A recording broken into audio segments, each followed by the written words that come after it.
Hello বন্ধুরা, good morning. Welcome back to Moumita lifestyle. সবাই কেমন আছো? আশা করছি ভালো আছো, সুস্থ আছো। আমিও কিন্তু বেশ ভালো আছি। অনেক দিন হয়ে গেছে ঠিকঠাকভাবে, জানো তো, তোমাদের সাথে না আগের মতো ব্লগটা শেয়ার করতে পারছি না।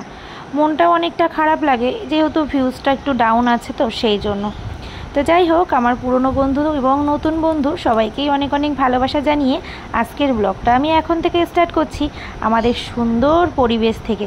দেখতেই পেলে আমাদের গাছের বেশ কিছু কাঞ্চন ফুল হয়েছে, সেটা তোমাদের সাথে শেয়ার করলাম।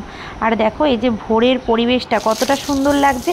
তারপরে উঠোন ঝাড়ু দিয়ে চলে এলাম এই যে দোকানের সামনে ধুতে। তারপরে দোকানের সামনে ধুয়ে পরিষ্কার করার পর আমার যে সিঁড়ি আছে, তুলসী পিঁড়ি আছে, সেগুলো সব ধুয়ে পরিষ্কার করে দিই। আর প্রচণ্ড যেহেতু ধুলো রাস্তায়, সেই জন্য রাস্তাও কিন্তু ভালো করে জল দিয়ে ধুয়ে দিই, যাতে ধুলোটা একটু কম হয়। নাহলে ওই সব ধুলো তো ঘরেই আসবে আর দোকানের মধ্যে যাবে, সেই জন্য।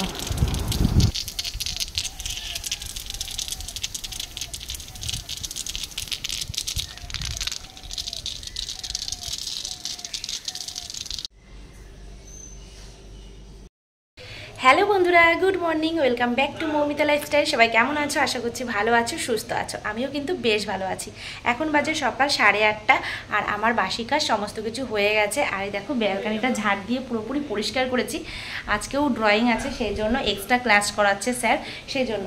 আর আমার এই ব্যালকানি যেহেতু ফাঁকা, পুরো পাতা পড়ে ফেলাই রয়েছে, ওই জন্য ওই বাড়িতে একটু যাচ্ছি। আর আমাদের এখানে এত সুন্দর হাওয়া, সুন্দর হাওয়া দিচ্ছে। 8টার সময়, 9:10 বাজে।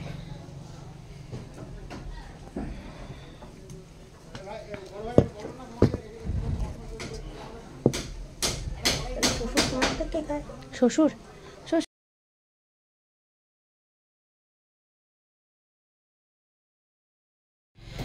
ঘুগনির জন্য এই যে আলু কাটা, মাংসের জন্য এখানে যে ময়দা আটা মেখেছে মিলে দিয়ে, আর আমি একটুখানি মেখে দিলাম।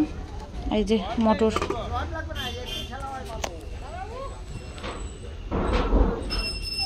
ছাদে পুজো দিচ্ছে, আমি ছাদে যেতে ভয় পাই, খোলা ছাদে, সেই জন্য যাইনি, আমাকে ডেকেছিল। ওই যে পুজো দিচ্ছে ওই সাইডটাই। হ্যাঁ,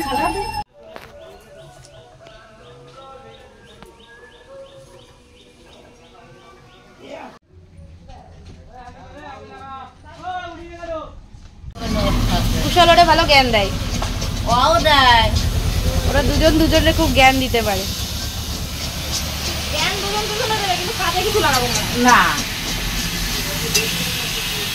আবার দুজনের কিছু হলে দুজনই এগোবে, দুজনেরটা ম্যানেজ করে নেবে, মাঝখান থেকে আমরা দোষী। ঠিক, কি সুন্দর করে আবার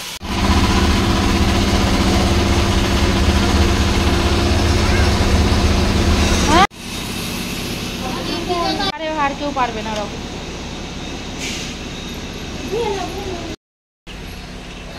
সকালে টিফিন হয়ে গেছে, কাজগুলো সমস্ত সবজি টবজি কোটা কাটা সমস্ত কিছু হয়ে গেছে। এখন চলছে উপরে রান্না।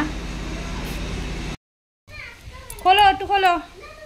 1:30 বাজে, এতক্ষণ ধরে মেয়ে ঘরের মধ্যে রয়েছে, সেই জন্য দেখতে এলাম রয়েছে। তো ওদেরকে ড্রয়িংয়ের ওখানটা পেতে দিয়ে আসলাম বসার জন্য। আর এখন আবার যাচ্ছি ওদের বাড়িতে। দুপুরবেলা অনেক কাজ করেছি, হাঁপিয়েও গেছি।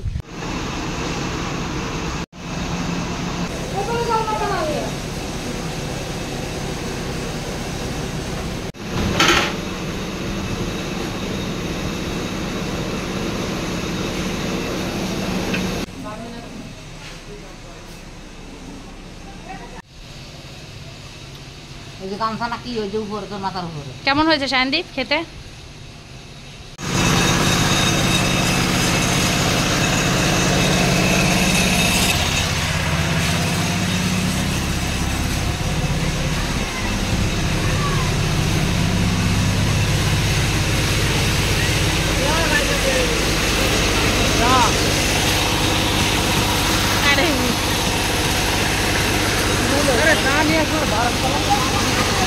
আরে ওপরে চা দিয়ে না।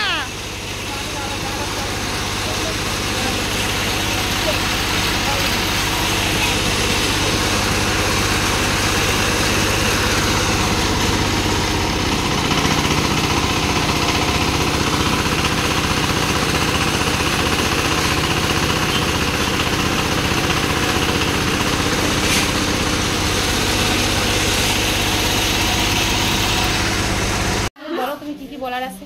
আমার কিছুই বলার নেই।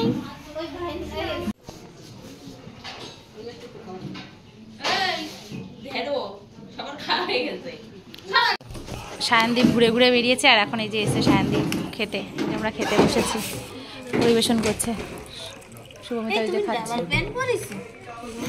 হ্যাঁ ডাবল না, সারা রাত জেগে থাকলেই হতো, ঘুমানোর কি দরকার ছিল?